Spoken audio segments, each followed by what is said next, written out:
Hello students.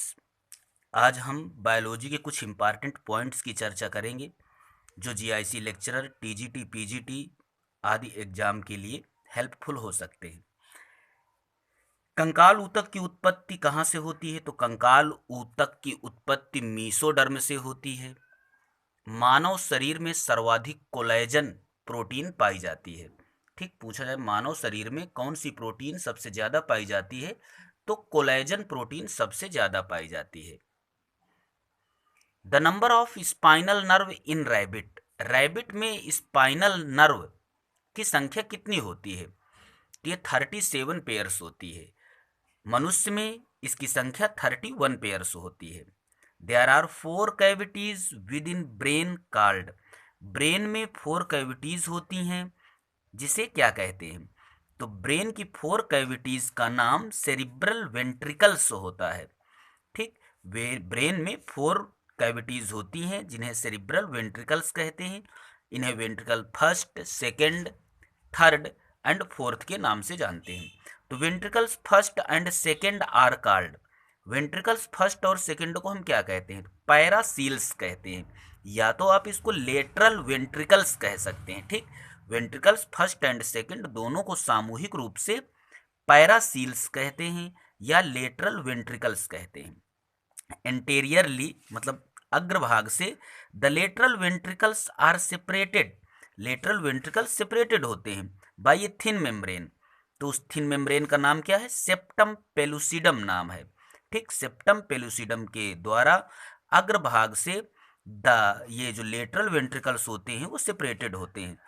Ventricles third is a narrow cavity known as, ventricle third एक narrow cavity होती है जिसे हम क्या कहते हैं? तो इसे हम डायोसील कहते हैं, डायोसील। वेंट्रिकल फोर्थ को क्या कहते हैं? तो मेटासील कहते हैं। ठीक, वेंट्रिकल थर्ड को डायोसील, वेंट्रिकल फोर्थ को मेटासील और वेंट्रिकल फर्स्ट एंड सेकंड को पैरासील कहते हैं। तो यहाँ से ये क्वेश्चन बहुत पूछे जाते हैं वेंट्रिकल से, तो इन्हें याद रखना। पैरासील्स लोकेटेड इन, पैरासील्स कहाँ पर लोकेटेड होते हैं? तो सेरिब्रल हेमिस्फेयर्स पर लोकेटेड होते हैं। डायोसील लोकेटेड इन, डायोसील कहाँ पर मिलते हैं? तो डायनसिफेलान पर मिलते हैं। मेटासील कहाँ पर मिलता है? तो ये हाइंड ब्रेन पर मिलता है।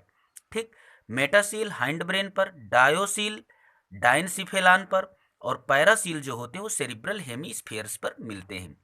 Foramen of Monro, foramen of Monro ये क्या है? तो ये connects lateral ventricles, lateral ventricles को कनेक्ट करते हैं विद डायोसील से, लेटरल वेंट्रिकल को डायोसील से कनेक्ट करता है कौन? Foramen of Monro. Cavity of mid brain called, mid brain की कैविटी क्या कहलाती है? तो आइटर कहते हैं इसको, ईटर कहते हैं, जो भी आप बोलना चाहें, ITER, या फिर इसको सेरिब्रल एक्विडक्ट बोलते हैं या फिर एक्विडक्ट ऑफ सिल्वियस बोलते हैं। ये भी इंपॉर्टेंट है। Cavity of mid brain, mid brain की कैविटी क्या कहलाती है? Foramen of Magendie is the aperture, ये कि छिद्र होता है present in the roof of, जो किसकी रूफ पर प्रेजेंट होता है? तो फोर्थ वेंट्रिकल या फिर मेटासील के रूफ पर प्रेजेंट होता है फोरामेन ऑफ मैजेंडाई। याद रखना, जो फोरामेन शब्द होते हैं, फोरामेन का मतलब होता है एपर्चर, छिद्र होता है, इसे याद रखना। The mineral necessary for nervous conduction, nervous conduction के लिए कौन सा मिनरल आवश्यक होता है? तो सोडियम इसके लिए आवश्यक होता है।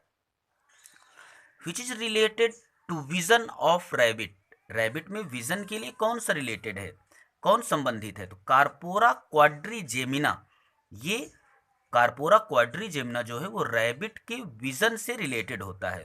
ट्री ऑफ लाइफ, ये भी इंपॉर्टेंट है कि ट्री ऑफ लाइफ किसे कहते हैं? तो आर्बर विटी को बोलते हैं। Arbor witty is composed of, arbor witty जो है वो कंपोज्ड होता है व्हाइट मैटर का बना रहता है।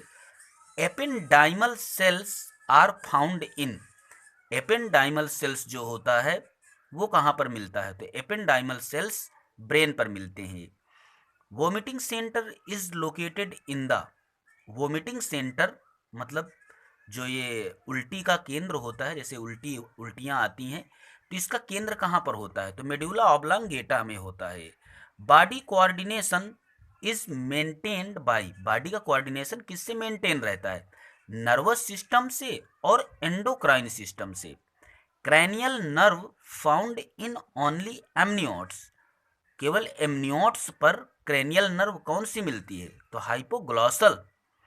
The name of nervous band connecting the cerebral hemispheres in rabbit is, the name of nervous band, nervous band का नाम बताना है जो कनेक्ट करता है सेरिब्रल हेमिस्फीयर्स को रैबिट में, तो इसको हम कार्पस कैलोसम बोलते हैं।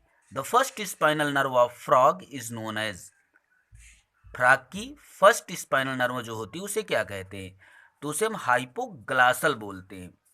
The largest part of human brain, human brain का सबसे लार्जेस्ट पार्ट कौन सा होता है? तो सेरिब्रम होता है।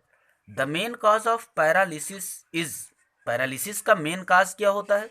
तो complete destruction of motor nerves, जब मोटर नर्व का कंप्लीट डिस्ट्रक्शन हो जाता है, पूरी तरीके से नष्ट हो जाती है मोटर नर्व्स, तब पैरालाइज होता है। Broca's area in human brain controls, human brain पर जो ब्रोकाज एरिया होता है वो क्या कंट्रोल करता है? तो मूवमेंट ऑफ टंग, टंग के मूवमेंट को कंट्रोल करता है। The art of growing short plants is called, short plants के उगाने की जो आर्ट होती है वो क्या कहलाती है? तो उसे हम बोनसाई कहते हैं। तो इसका आप स्क्रीनशॉट भी ले सकते हैं। Thank you for watching.